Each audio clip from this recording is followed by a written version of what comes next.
Welcome to a Foxy Tech Tips tutorial on showing or hiding the time in sleep mode on the Apple Watch Ultra 2.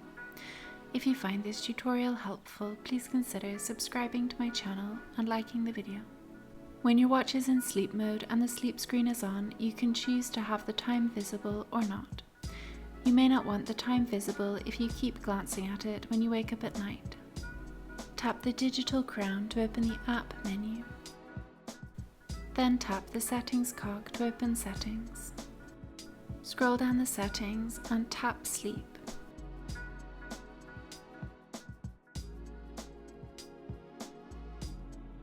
Then scroll down and tap the toggle to the right of show time to enable or disable the setting.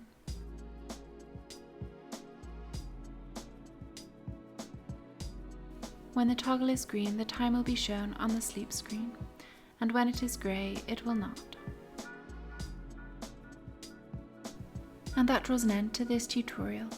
Please like the video if you found it helpful and subscribe to Foxy Tech Tips for more Apple Watch Ultra tips and tricks.